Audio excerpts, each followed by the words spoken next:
Hear a conversation between an assistant at a health club and a man who wants to join the club. First, you have some time to look at questions 1 to 5.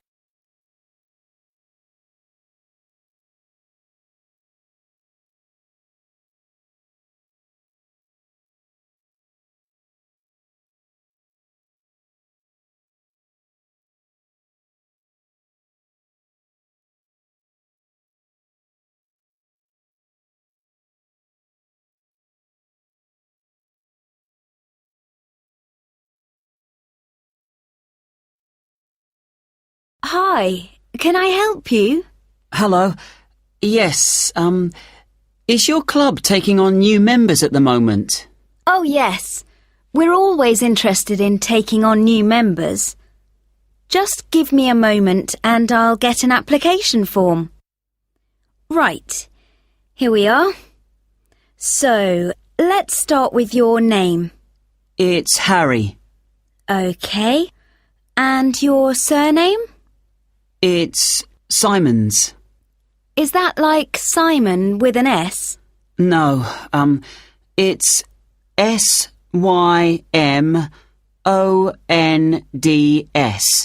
Most people find it rather difficult to spell. I see. It has a silent D. I guess a lot of people miss that. Now, let me see. Can you tell me when you were born? Yes, certainly. The 11th of December. Thanks. And the year? 1996. OK, good. Now, are you thinking of becoming a full-time member? Probably not. What kind of memberships do you have? Well, we also have off-peak membership, which is between 9 and 12 in the morning and 2 and 5 in the afternoon. And then we do have a weekend membership. So a weekend membership is just Saturday and Sunday? Yes, that's right. OK. Well, that's not going to work for me. It looks like I'll have to be full-time. I'm afraid off-peak membership won't do, as I'm not free at those times, and I don't just want to be restricted to weekends. OK, I'll make a note of that. Right, we have several facilities at the club, including a gym, a swimming pool, tennis and squash courts. What activities are you planning on doing? Well, do you have badminton? Yes, we do. And table tennis? I'm afraid not. Well, not at the moment, anyway. Oh, OK. Well, I'm also very keen on swimming, so I'm glad you have a pool. I'll certainly be doing a lot of that. OK, I've got that. Will you be using the gym? No, I'm not interested in that. OK. So just let me work out what the cost will be. Yes, that comes to £450 for the year. You can choose to pay annually for the full year or monthly. It's up to you. Oh, I'd prefer to pay regularly in small amounts, rather than have a large amount to pay in one go, if that's OK. Sure, that's fine. Right, I've got the most important details for now. Before you hear the rest of the conversation, you will have some time to look at the questions 6 to 10.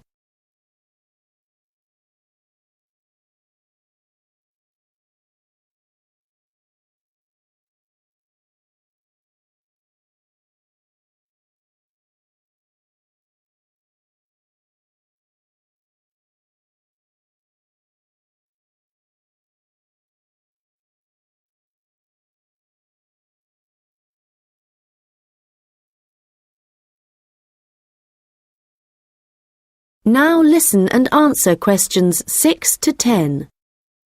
So, I'd just like to ask you a few questions about your lifestyle, if that's OK with you. Yes, that's fine. Do you do any regular exercise at the moment? Yes, I do a bit. Good. And what do you do? Well, every few days I go jogging. Yes, that's good. How long do you go for? Well, it varies. I guess it depends on how energetic I'm feeling. Yes, of course. Every little bit helps. Do you have any injuries at the moment? Well, I did break a bone in my foot playing football a long time ago, but that's all healed up now. But in the last few days, I've realised I have a bad ankle. I think I must have injured it last week, and it's a bit sore now. But apart from that, I'm fine. Right. I guess you might need to rest it for a few days to let it recover. Yes, I will. So, let me just ask you what you want to achieve by joining the club. Do you have any targets or goals? Well, I suppose my main aim is to build up my fitness level. Is that the kind of thing you mean? Yes, that's fine. All the activities you're going to be doing should certainly help you with that. OK. And could you tell me what you do for a living? Well, I was a student up until recently. OK. So what are you doing at the moment? Well, I'm a charity worker. Oh, that's fine. I'll write that down. OK, nearly done. One last question. Can I ask how you heard about the club? Did you see it advertised or did you go to our website, for example? Well, I've been looking for a health club for a while, and I asked my friends for suggestions, but they weren't much help. And then I was listening to the radio, and your club was mentioned. So I thought, I'll go along and see what it's like. Great. Well, we look forward to having you as a member. That is the end of section 1. You now have half a minute to check your answers.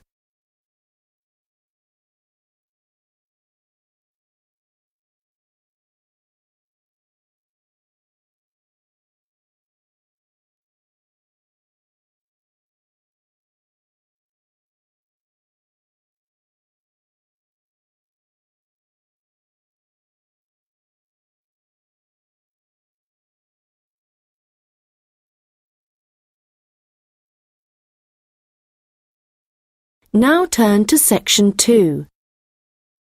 You'll hear a hotel manager talking to her staff about the arrangements for an event to be held at the weekend. First, you have some time to look at questions 11 to 15.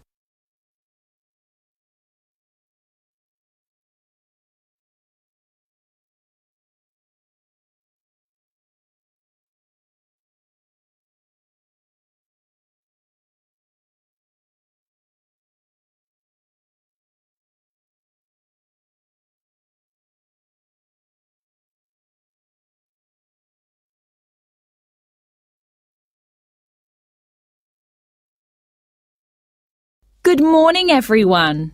I hope you're all feeling okay after the activities of the last week or so. I know you've all been working very hard recently, and we've been exceptionally busy, especially with the wedding last weekend and the trade fair straight after that. And now we have only 3 days to prepare for the birthday party this weekend. The events recently have gone extremely well, and the hotel is beginning to get a very good reputation, so we need to keep it up. At the moment, we don't have exact numbers of guests, and though we usually only cater for groups of less than 50, we will have quite a few more than that. So, as I said, not sure of numbers, but of course we won't go over the maximum of 100. But it's likely that we will need all of you to work this weekend, so if any of you can't, please let me know as soon as possible. Right, so what time will the event start? Well, the invitation says guests should arrive between 7:30 and 7:45, but our experience is that there are always a few who like to arrive early, so we'll expect the first people at 7:15. As the numbers are quite large, this will certainly be the case. Food will be served at around 8:30, and then, depending on how long the meal takes, the entertainment will start about 2 hours later. Now, for this, we were expecting a live band for the occasion, which is always fun. But apparently this has been cancelled due to illness. So, the hosts know someone who is a comedian who will be replacing the band. We had hoped that the resident magician who worked here through the summer would be able to help out, but they weren't keen on that idea. Before you hear the rest of the conversation, you will have some time to look at the questions 16 to 20.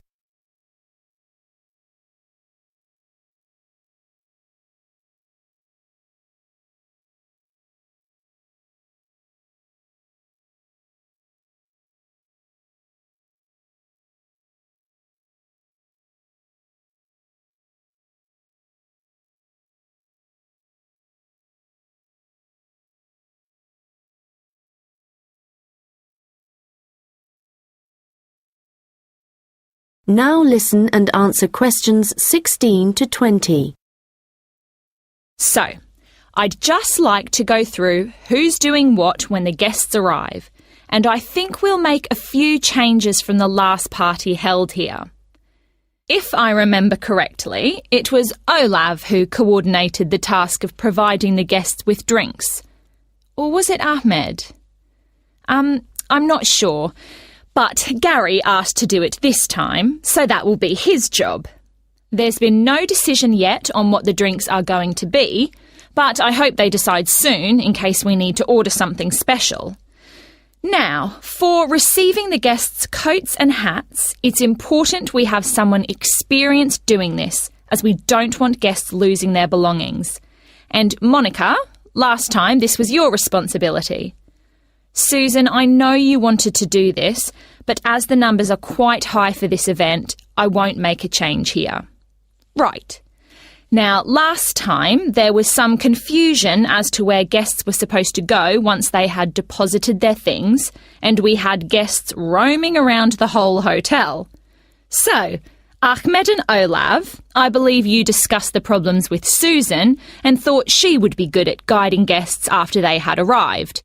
And I'm fine with that. Right, and now for some general instructions. Once the guests have arrived, they will be in and around the lounge area, and then at around 8:30, we need to get them to move to the restaurant for their meal. This often proves difficult and can take a long time, so I will ring a bell so that everyone knows it's time to eat. Hopefully, this will speed things up a bit. Also, for this event, there'll be a seating plan, so the guests won't be able to decide for themselves where to sit. They'll have to sit according to the plan. There will be a plan on each table, and I've been thinking about where to put the master plan so everyone can view it before they enter the restaurant. As they'll be spending quite a while in the lounge, I've decided to also put a plan there. This should speed up the start of the meal. Once the meal starts, you'll all be very busy waiting on the tables, and I'm sure I don't need to tell you to be good-humoured and polite to all the guests. The organiser of the event will be saying a few words, and so will two of his colleagues. So, when the speeches start, all activity must stop in the restaurant, so that the three people giving them can be heard. This shouldn't take long, and it should be towards the end of the meal. After that, the guests will move back to the lounge for the entertainment. So, I think that's it. Any questions? Come and see me later. That is the end of section 2. You now have half a minute to check your answers.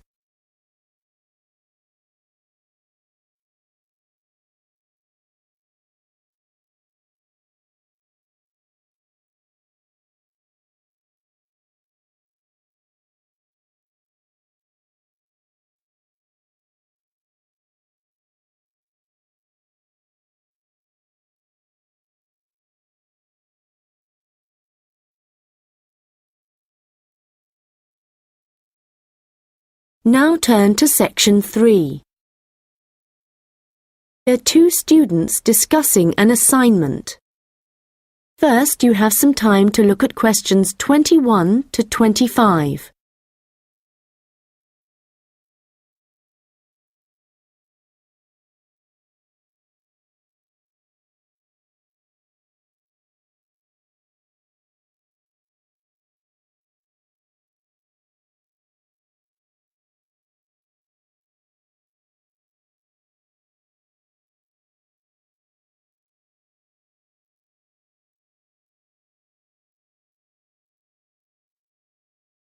Hi Melanie, what did you think of the assignment that we got today?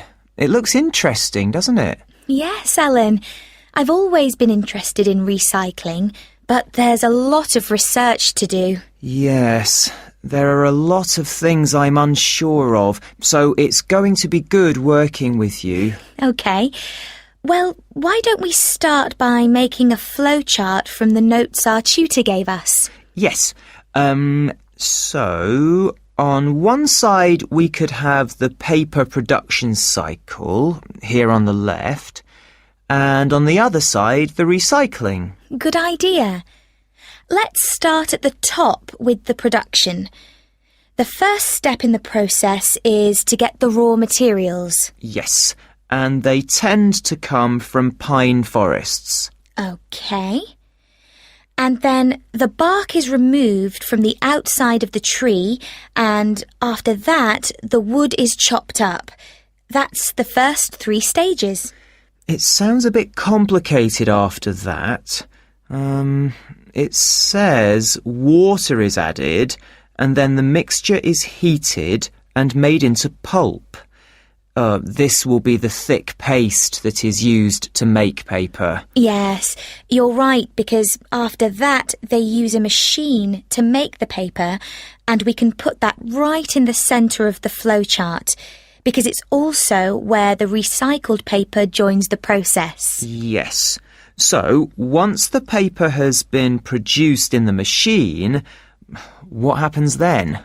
Well, I think we should write print as the next step, because this is when newspapers, magazines, etc. are produced. And we could also add that they have to be distributed to stores and people's homes. Right. Then the recycling bit starts. The old paper's collected, and then it says it's taken somewhere so that someone or something can sort it. I imagine there are different kinds of paper, or things like paper clips that need to be removed. Yes. Let's have a step after that. Now, how did our tutors say they do this? Oh yes, it involves chemicals. So, how is your chemistry? Well, not very good, I'm afraid. But this is how they remove ink, so this is definitely going to need a bit of research. Right. The last step in the recycling section is similar to the last step in the production process, with heating and pulping, before the cycle begins again.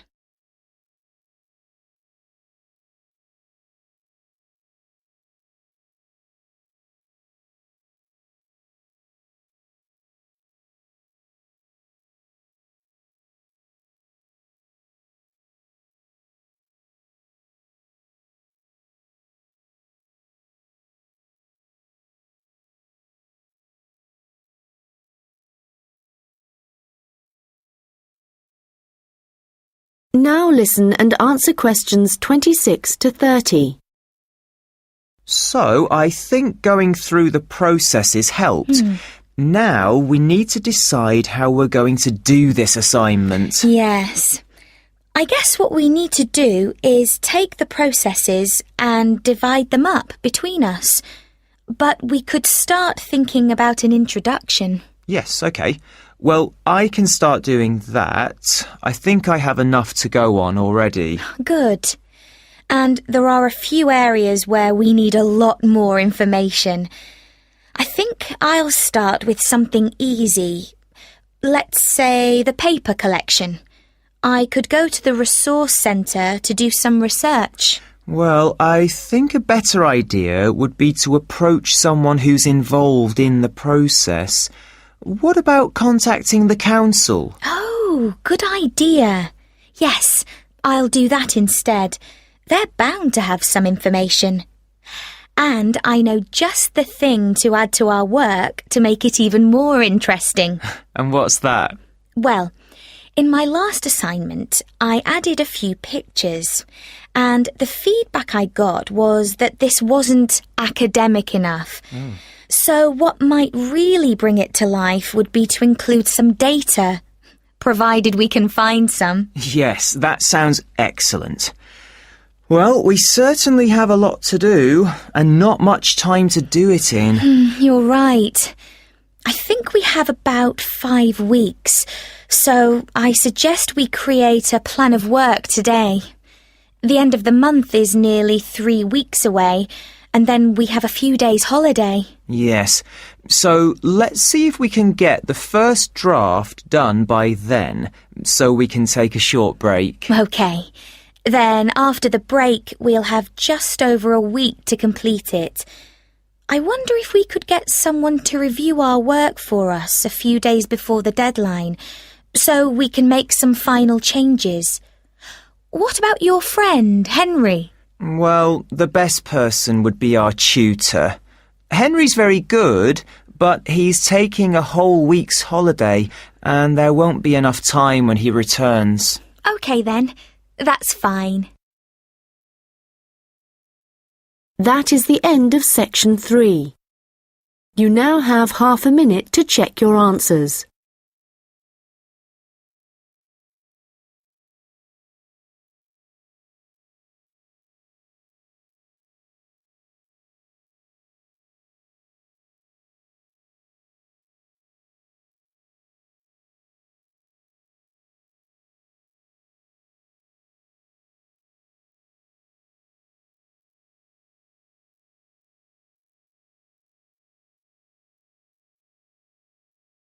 Now turn to section 4. You will hear a lecture about hair. First, you have some time to look at questions 31 to 40.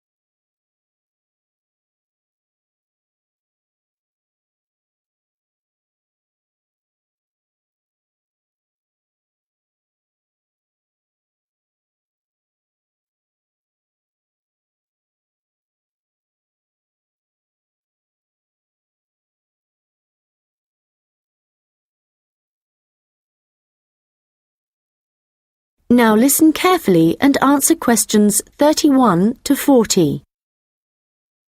Good morning, and welcome to this lecture on hair, which is a part of the human biology course. This lecture covers a number of facts about hair, its structure, and what can affect the general health of hair. So, first of all, what is hair, and why do we have it? If we look back at our ancestors, we'll see that they had a lot more hair on their bodies than we do now. And there are, or were, 2 main reasons for having hair. One is to provide warmth, but as humans have worn clothes for many years, body hair has significantly reduced. The other is for protection. And again, this isn't as significant as it was once. But hair does still benefit areas of the body, such as the head and around the eyes. Now, hair, whatever it is for and wherever it is on the human body, is composed mainly of a protein called keratin. This, by the way, is also found in fingernails. In fact, it's keratin which makes them flexible, and without it they would be very rigid. Another interesting fact about hair is that it is very strong as iron, in fact. One single strand can support a weight of up to 100 grams. This may not sound all that much, but a full head of hair can support up to 12 tons, which is the equivalent of a couple of elephants, which is simply amazing, though I advise you not to put this to the test. Humans lose up to 100 strands of hair a day, but we do have quite a lot of hair to start with. There's some variation depending on hair color, but for an average adult, the strand count is 100,000, so losing 100 a day is not too bad. Although this is the average, people with red hair have around 80,000 strands, black or brown hair 100,000, and blondes have about 120,000. So, hair used to be important for the reasons I mentioned earlier, but nowadays I'd say the main importance of hair is the fact that it is big business. Apart from the money involved in hair cutting, shaving, trimming, etc., a fortune is spent just on hair products. In the UK alone, consumers spend over £5 billion each year on these.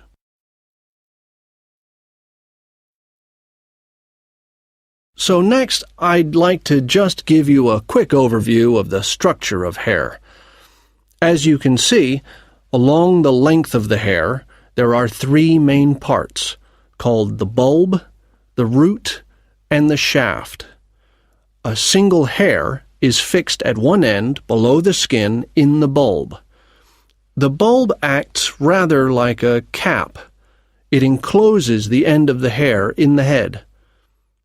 The next part of the hair is the root, and this is the part of the hair which lies just beneath the skin, and, in terms of hair production, is the most important.